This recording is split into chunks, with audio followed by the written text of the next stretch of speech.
Assalamualaikum warahmatullahi wabarakatuh. Kembali lagi bersama saya, Vidini Andriani. Nah, di video kali ini saya akan membahas tentang kajian struktural cerpen Kembang Mayang karya T.T.S. Said. Sebelumnya kita harus tahu dulu apa itu pendekatan struktural. Pendekatan strukturalisme merupakan kajian terhadap unsur pembentuk karya sastra atau unsur intrinsik seperti tema, karakter tokoh, plot, setting, dan amanat yang merupakan satu kesatuan yang utuh. Kali ini kita akan membahas tentang pendekatan struktural menurut Burhan Nurgayantoro. Burhan Nurgayantoro menjelaskan bahwa struktur karya sastra dapat diartikan sebagai susunan, penegasan gambaran semua bahan, dan bagian yang menjadi komponennya yang secara bersama membentuk kebulatan yang indah. Adapun struktur pembangunan karya sastra yang dimaksud dan akan diteliti meliputi tema, pemplotan, penokohan, pelataran, penyudut pandangan, dan gaya bahasa. Unsur intrinsik yang pertama yang akan kita bahas yaitu tema. Tema adalah makna yang terkandung di sebuah cerita.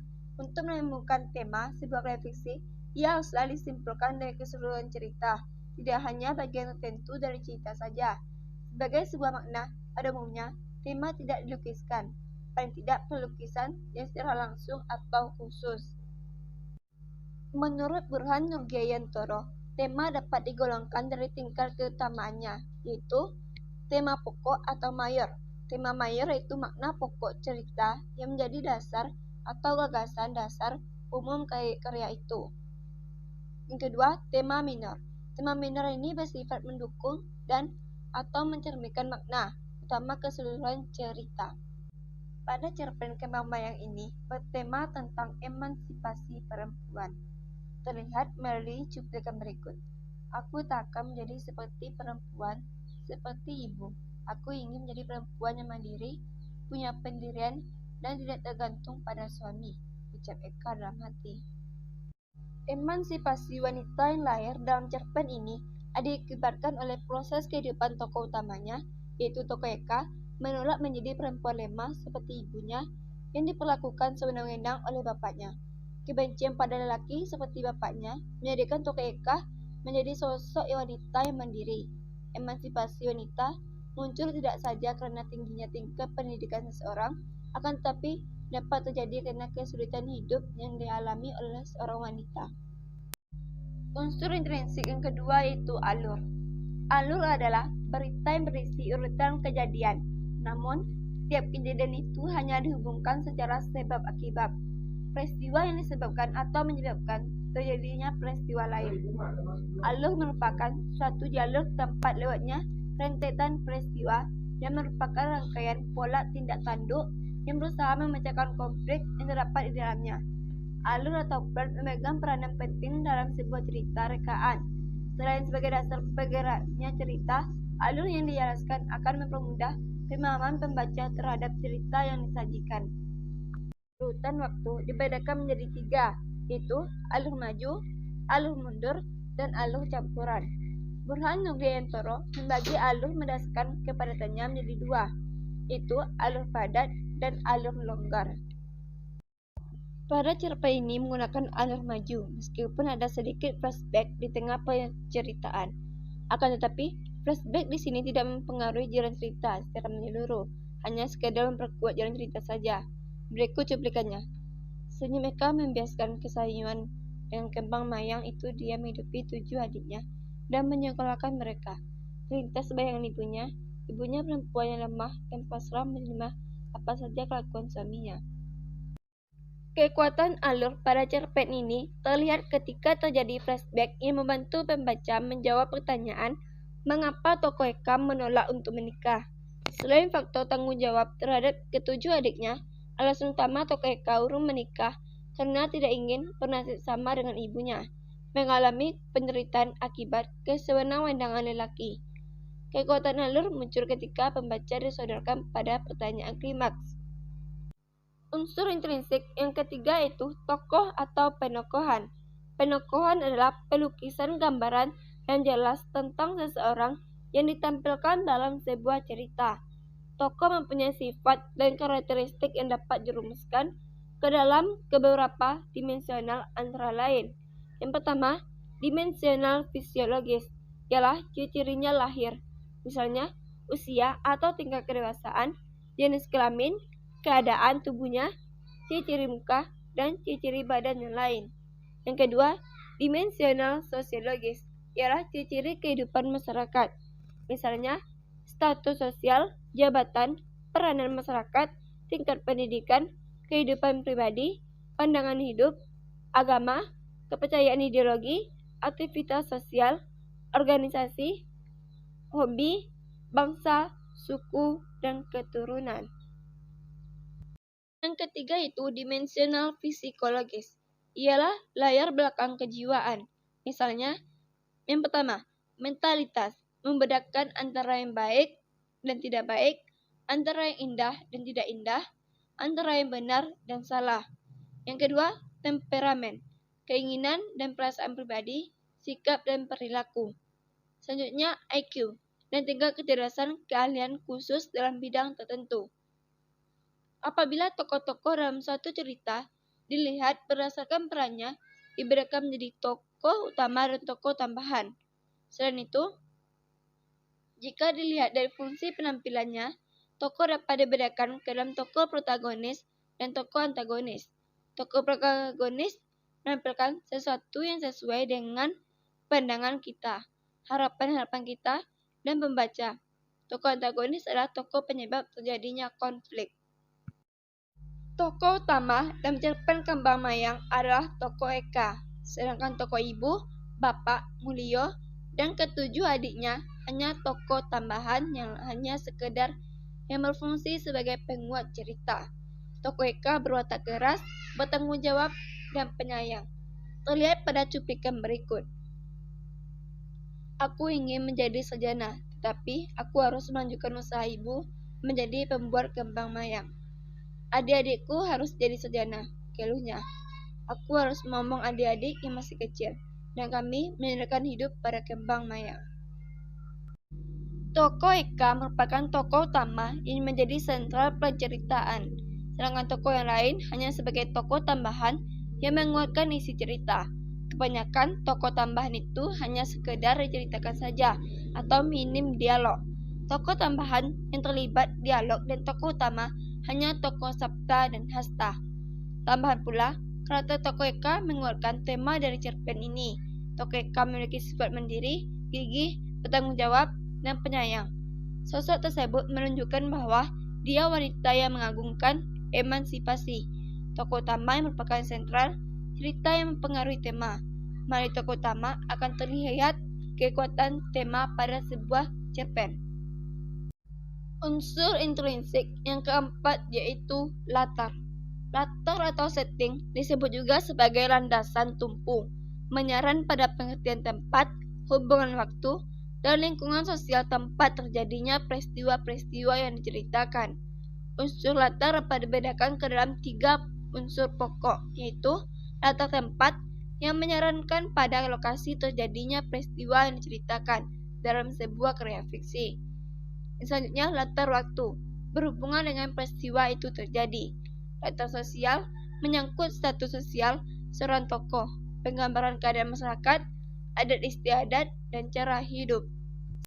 Cerpen ini berlatar pada dini hari menjelang subuh di sebuah rumah Ciganjur. Terlihat pada cuplikan berikut. Sudah pukul 1 malam, pelupu mata Eka rasanya berat. Kantuk menyerangnya, tapi Eka menahannya. Malam ini ia harus menyelesaikan 3 pasang kembang mayang. Semuanya diambil pukul 5 pagi. Untuk yang bahannya, mewariskan rumah mungil di atas tanah 1.500 meter di daerah pinggiran Ciganjur yang ditanam pohon pisang, pinang, kelapa kuih, kantil, pisang raja, pandan, sampai juga tanam perdu untuk sarana upacara pernikahan. Latar waktu lebih dominan pada cerpen tersebut. Melalui waktu dini hari itu, pengarang menggambarkan tokoh Eka secara keseluruhan, sedangkan rumah mungil dan Ciganjur diceritakan justru hampir akhir cerita. Latar waktu ini mampu membawa pembaca pada kehidupan tokoh utama dan benar-benar dapat menyelami baris demi baris isi cerita tersebut. Latar waktu dapat membantu pembaca untuk mengikuti pemikiran-pemikiran tokoh utama. Pengarangnya mengemasnya demikian agar pembaca dapat benar-benar menyelami alur pikiran tokoh utama. Yang kelima yaitu penyudut pandangan. Sudut pandang dalam karya fiksi mempersoalkan siapa yang menceritakan atau dari posisi mana atau siapa peristiwa dan tindakan itu dilihat. Penelitian sudut pandang adalah pada hakikatnya merupakan strategi, teknik, siasat yang secara sengaja dipilih pengarang untuk mengemukakan gagasan ceritanya. Sudut pandang dapat disamakan artinya dan bahkan dapat memperjelas dengan istilah pusat pengisahan. Sudut pandang banyak macamnya, tergantung dari sudut mana ia dipandang dan seberapa rinci ia dibedakan, yaitu sudut pandang persona ketiga atau dia, sudut pandang persona pertama, aku, sudut pandang campuran. Pengarang pada cerpen Kembang Mayang menggunakan sudut pandang ketiga, pelaku utama. Tidak menggunakan kata aku, tapi menceritakan si tokoh utama hanya menggunakan kata ganti nama. Terlihat pada cuplikan berikut. Eka mengelus jarinya. Jari itu kini menjadi kasar karena kena getah pisang setiap hari. Ia memandang hasil karyanya. Kembang mayang harus kembar, maka disebut mayang sekembaran. Menurut ibunya, anak adalah amanat Allah. Ibu selalu merasa sebagai perempuan pilihan sebab ia terpilih oleh Allah untuk memberi kasih sayang kepada anak. Tak peduli anak perempuan sayangannya. Pengarang menempatkan dirinya sebagai narator yang berada di luar cerita atau tidak terlibat dalam cerita.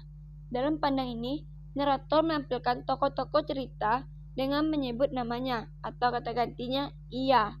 Sedang sudut pandang orang ketiga dapat dibedakan berdasarkan tingkat kebebasan dan keterikatan pengarang terhadap cerita.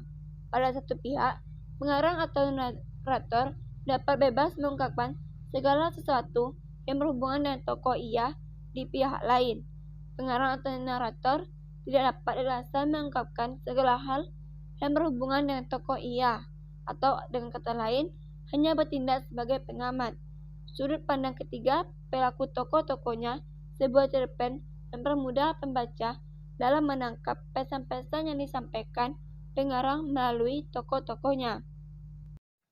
Yang terakhir yaitu gaya bahasa. Yang pertama yaitu bahasa sastra. Sebuah fenomena bahasa sastra dicirikan sebagai bahasa yang mengandung unsur emotif dan konotatif. Ciri adanya unsur pikiran bukan hanya memonopoli bahan non-sastra, tetapi bahasa sastra pun memilikinya. B. Stile dan stilistika. Stile adalah cara pengucapan bahasa dalam prosa atau bagaimana seorang pengarang mengungkapkan sesuatu yang akan dikemukakan. Stilistika menyarankan pada pengertian studi tentang stile, kejadian terhadap wujud performansi kebahasaan, khususnya yang terdapat dalam karya sastra. C. Stile dan nada. Dalam pengertian luas diartikan sebagai pendirian atau sikap yang diambil pengarang terhadap pembaca dan masalah yang dikemukakan. Dalam sebuah karya fiksinya, pengarang mengekspresikan sikap baik terhadap masalah maupun pembaca. Pembaca pun dapat memberikan reaksi yang sama. Pada cerpen ini menggunakan gaya bahasa yang lugas dan sederhana, meskipun sedikit diselingi dengan perumpamaan-perumpamaan tertentu. Akan tetapi tidak mengubah kelugasannya. Berikut cuplikannya. Tak ada lelaki idaman yang mau kawin denganku, ucapnya lirih. Ya, siapa yang mau kawin dan punya tanggungan 7 adik? Lelaki sekarang terlalu bertimbang. Kalau bisa, kawin dengan perempuan bungsu, sehingga tidak menanggung adik. Tanah itu diumpamakan rahim dan lelaki mencangkul untuk menyuburkannya. Sampai kini, tak ada lelaki yang menyuburkan rahimku. Gaya bahasa yang lugas dan sederhana pada cerpen Kembang Mayang ini sangat membantu pembaca untuk memahami isi cerita ini secara keseluruhan. Pengarang mengemaskan cerita secara apik melalui gaya bahasanya. Pemikiran-pemikiran tokoh utama tampak jelas dengan kemasan yang sederhana, namun mampu menimbulkan penasaran pembaca untuk mengetahui baris demi baris pada cerita. Kesimpulan, cerpen Kembang Mayang ini bertema tentang emansipasi perempuan. Cerpen ini menggunakan alur maju meskipun ada sedikit flashback di tengah penceritaan. Akan tetapi, flashback di sini tidak mempengaruhi jalan cerita secara menyeluruh, hanya sekedar memperkuat jalan cerita saja. Tokoh utama dalam cerpen Kembang Mayang adalah tokoh Eka, sedangkan tokoh ibu, bapak, Mrio, dan ketujuh adiknya hanya tokoh tambahan yang hanya sekedarnya yang berfungsi sebagai penguat cerita. Tokoh Eka berwatak keras, bertanggung jawab, dan penyayang. Cerpen ini berlatar pada dini hari menjelang subuh di sebuah rumah di Ciganjur. Pengarang pada cerpen Kembang Mayang ini menggunakan sudut pandang ketiga pelaku utama, tidak menggunakan kata aku, tapi menceritakan si tokoh utama hanya menggunakan kata ganti atau nama. Cerpen ini menggunakan gaya bahasa yang lugas dan sederhana, meskipun sedikit diselingi dengan perumpamaan-perumpamaan tertentu, akan tetapi tidak mengubah kelugasannya.